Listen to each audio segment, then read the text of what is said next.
The lies linking me with the disgraceful Jeffrey Epstein need to end today.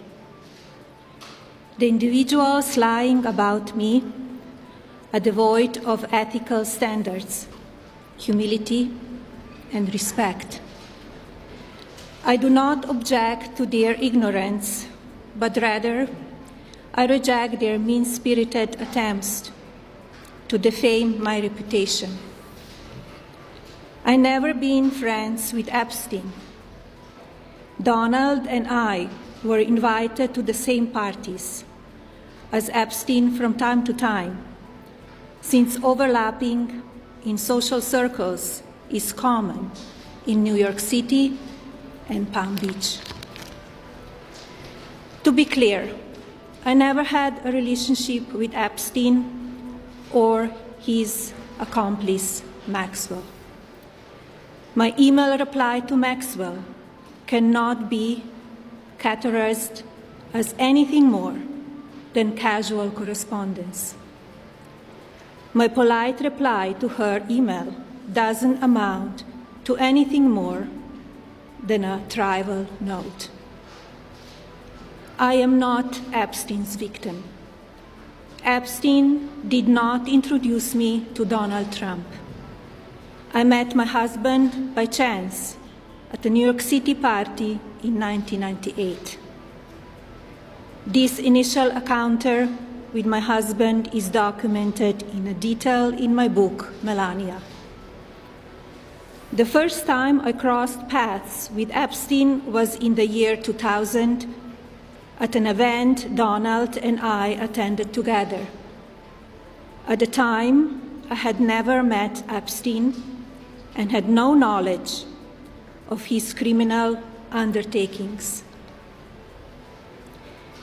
Numerous fake images and statements about Epstein and me have been circulating on social media for years now.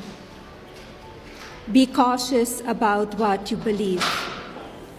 These images and stories are completely false.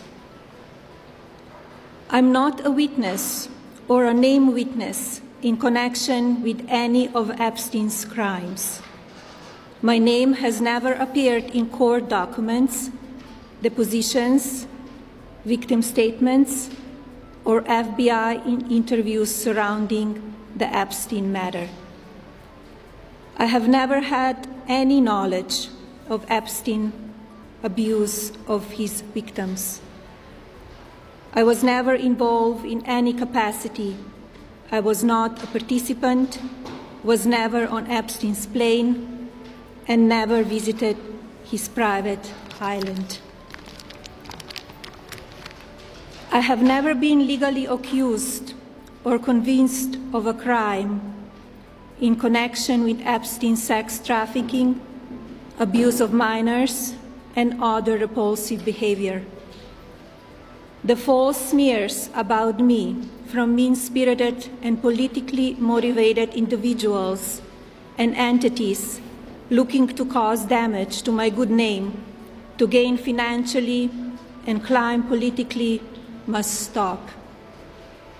My attorneys and I have fought these unfounded and baseless lies with success and will continue to maintain my sound reputation without hesitation. To date, several individuals and companies have been legally obligated to publicly apologize and retract their lies about me, such as Daily Beast, James Carville, and HarperCollins, UK. Now is the time for Congress to act. Epstein was not alone. Several prominent male executives resigned from their powerful positions after this matter became widely politicized. Of course, this doesn't amount to guilt, but we still must work openly and transparently to uncover the truth. I call on Congress to provide the women who have been victimized by Epstein with a public hearing specifically centered around the survivors. Give these victims their opportunity to testify under oath in front of Congress with the power of sworn testimony. Each and every woman should have her day to tell her story in public if she wishes, and then her testimony should be permanently entered into the congressional record.